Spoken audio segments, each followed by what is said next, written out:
Les amis, on se retrouve aujourd'hui avec une nouvelle vidéo. On va parler de l'actualité du jour. On va parler de Saladin Parnasse qui a laissé un message à Wilson Varela. Vous avez été très dur sur tous les réseaux sociaux avec Varela. Vous allez voir que Saladin Parnasse, les gars, il dit des choses peut-être qui vont vous faire réfléchir. Ok? Parce qu'il laisse un message direct à Varela.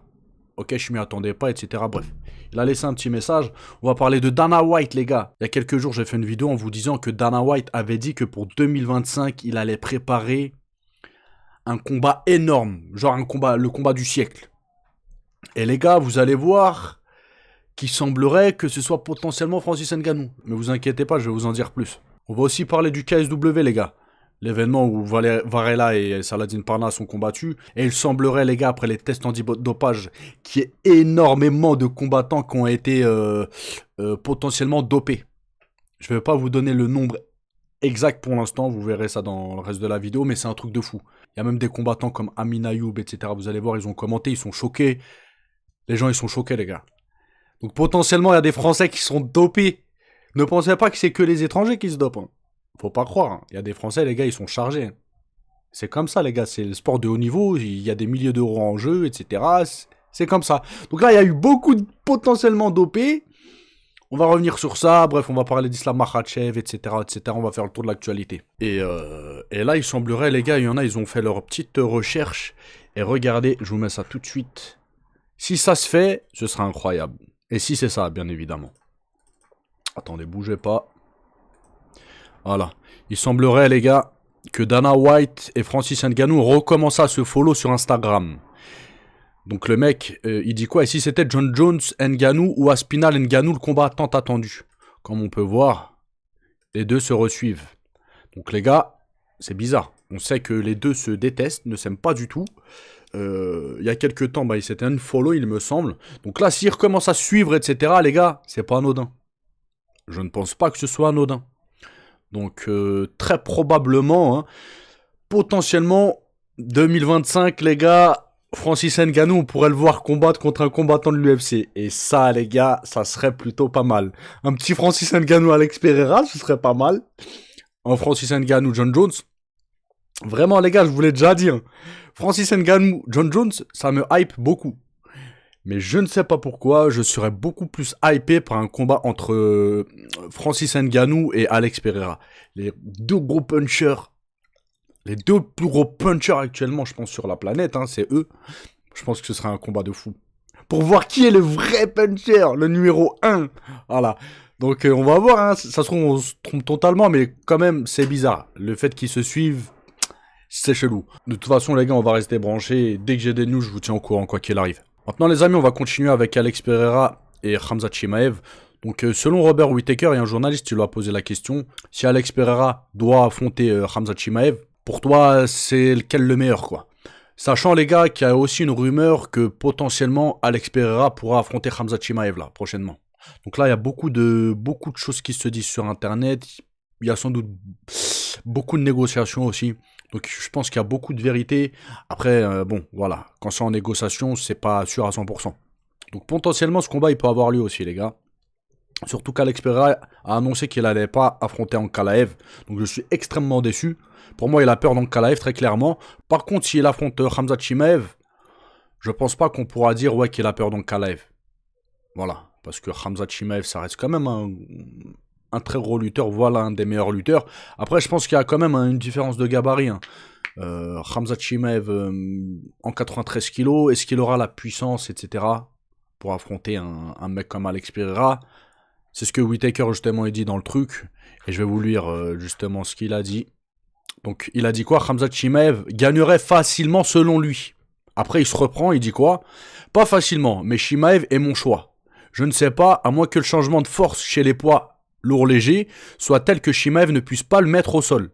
En gros, s'il essaye de les amener au sol, peut-être sur une très grosse différence niveau puissance, et il y arrivera tout simplement pas, quoi. Après, bon, on sait, hein, que pour faire une amenée au sol, la puissance, la technique joue beaucoup, hein. Sinon, Chimaev obtiendra l'immobilisation. Ça, on sait pas. Il est bon dans ce qu'il fait, il joue avec sa force, mais hypothétiquement, si Chimaev ralentit, s'enflamme un peu, Pereira ne le fera pas. Et il peut frapper en dormant, en étant très fatigué. Il l'a fait toute sa vie. Il T-U-E-R-A Chimaev en combat debout. Ça, c'est sûr et certain, les gars. C'est sûr et certain. Ce ne sera pas comme lors du combat contre Ousmane Chimaev, où Ousmane l'a un peu surclassé au moment où Chimaev s'est fatigué, etc. Ce sera un massacre s'il fait ça avec Pereira. En gros, il dit quoi? C'est du 50-50. Si Chimaev arrive à amener Alex Pereira au sol, très probablement Chimaev va gagner le combat. Par contre, si Chimaev commence à se fatiguer et commence à faire n'importe quoi ou à s'enflammer comme il l'avait fait avec Burns ou avec Kamaru Usman, donc s'il fait ça avec Alex Pereira, les gars, Alex Pereira, je pense qu'il va le faire dormir. Voilà, c'est très très probable. Donc voilà, en gros, ouais, il dit c'est du 50-50. Selon qui amènera l'autre dans son point fort, quoi. Maintenant, les amis, on va parler de Tsarukhan contre Islam Makhachev. Et il a répondu à un journaliste et il a dit qu'Islam Makhachev n'était pas si fort, etc. Bref, on l'écoute. Il a dit, il n'est pas aussi bon que les gens le pensent. D'accord, ok. A déclaré Tsarukhan en parlant d'Islam Makhachev. Les gens pensent qu'il est imbattable. Ça, il n'y a personne qui l'a dit, je pense. Du moins, moi, je ne l'ai jamais entendu, parce qu'on est tous battables, hein, on est tous humains. Qu'il pratique une lutte folle, c'est le cas. Hein. Après, c'est pas la lutte de Khabib, par exemple. Mais il a une très très bonne lutte. Mais je l'ai mis à terre quand j'avais 22 ans. Tout d'abord, je sais très bien lutter. Deuxièmement, je suis jeune et j'ai faim. Je n'ai jamais eu la ceinture, c'est ce qui me motive. J'ai beaucoup d'énergie pour m'entraîner et je crois que je suis le gars qui va le battre. On verra bien. Mais le plus important, c'est que j'ai très faim. Je veux tellement cette ceinture, c'est un rêve. Quand je suis rentré à l'UFC, j'y ai pensé. Et cela fait 5 ans que j'y pense. Après, je vous mens pas, hein, les gars, Tsarukhan, je le trouve extrêmement fort aussi. Et je trouve que c'est l'un des plus gros défis pour Islam Makhachev. Tsarukhan, il est vraiment très fort. Et je pense qu'il a les armes pour...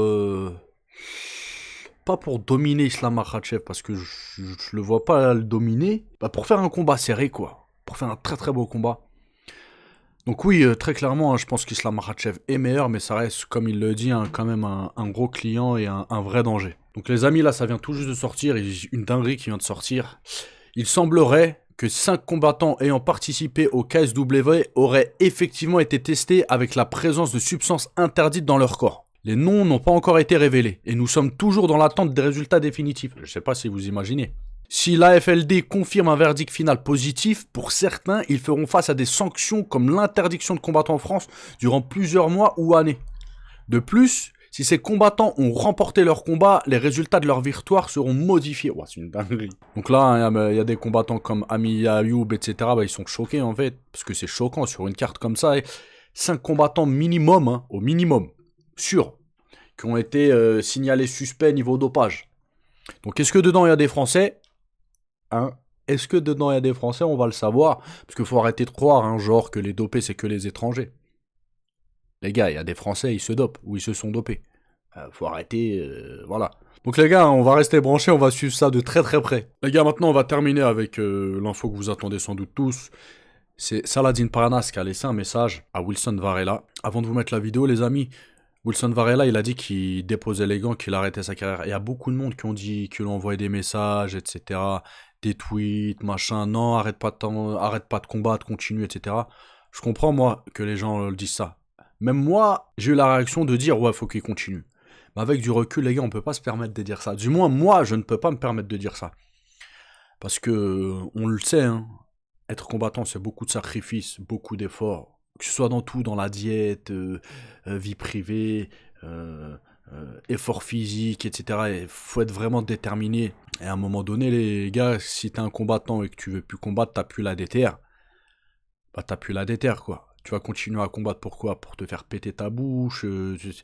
Quand t'as plus la déterre, voilà, ça sert à rien de continuer. Donc si le mec, il a vraiment plus la déterre, ça sert à rien de le forcer, de le pousser à continuer, quoi. Voilà, on va prendre l'exemple de Tom Duquesnoy, pour ceux qui connaissent. Tom Duquesnoy, les gars, ça a été l'un des pionniers du MMA français, l'un des premiers Français à avoir intégré à l'UFC. Il était vraiment très fort pour son âge, etc. Après, il a intégré l'UFC, etc. Il faisait des belles performances. Et du jour au lendemain, les gars, il a arrêté sa carrière. Il a arrêté sa carrière pour se faire de la danse. Moi, je ne juge pas, chacun fait comme il veut. Voilà, moi, la danse, c'est pas mon truc. Lui, c'est son délire. Il a arrêté de combattre pour faire de la danse, pour faire quelque chose qu'il aimait. Donc voilà, il avait plus la déterre de continuer, et ça arrive tous les jours, ça. Que ce soit dans les sports de combat ou dans d'autres disciplines. Quand t'es plus motivé à faire quelque chose, faut pas forcer. Voilà.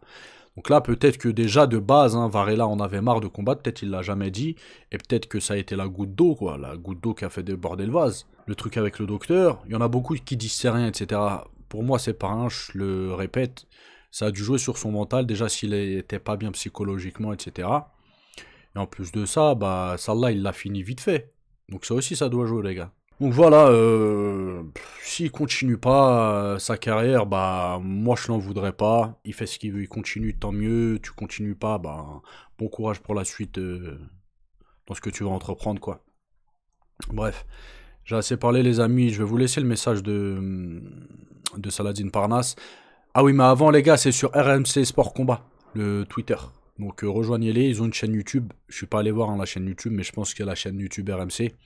Donc voilà, la petite vidéo c'est sur RMC Sport Combat. Allez les rejoindre si vous voulez. Et je vous mets tout de suite la vidéo. Donc je grosse force à Wilson, et je pense qu'il va revenir très fort parce qu'il a dit qu'il a arrêté sa carrière. Moi je pense qu'il faut continuer. Je connais Wilson Varela parce que j'ai beaucoup sport avec. Donc je le connaissais quand même un minimum, même si je faisais semblant devant les caméras, tout ça, que je le connaissais pas. Parce que voilà, fallait... ça n'a aucune émotion donc, envers lui et envers moi, parce que c'est un sport individuel. Et puis voilà, c'était le travail qu'a payé. Donc moi je savais qu'il y aurait eu un gros round d'observation, parce que je sais qu'il est puissant, je sais qu'il est très fort et qu'il va revenir sûrement le plus vite possible, parce qu'il a dit qu'il allait arrêter sa carrière, mais moi je pense pas, parce que c'est un beau combattant. Après là en face c'était moi, donc c'est sûr qu'avec les entrées comme ça, avec tout ça, tout le tralala, bah faut s'habituer, c'est très compliqué. Le stress, toutes les émotions qui vont avec. Après on sait pas des fois les gens comment ils sont, donc il y en a ils tombent malades, il y en a ils ont des problèmes, mais voilà, faut continuer le combat à chaque fois. Et faut se relever tout le temps. Donc je pense que Wilson, il peut revenir vite, et je pense qu'il a sa place pour devenir champion encore. Mais, euh, mais tant que je suis là, c'est compliqué. Ça l'a dérangé, les gars. Il a sa place pour devenir champion encore. Après, il a réfléchi, il a fait même. Et il l'a lâché, mais tant que je suis là, ça l'a démangé. Hein. Donc voilà, les gars, est-ce qu'il va mettre fin à sa carrière ou pas? On ne sait pas, en tout cas, on lui souhaite bon courage pour la suite. Donc voilà, les amis, je vais vous laisser. N'oubliez pas de lâcher un petit like, un petit com. Je vous dis à la prochaine vidéo. Passez une bonne journée. Ciao, ciao.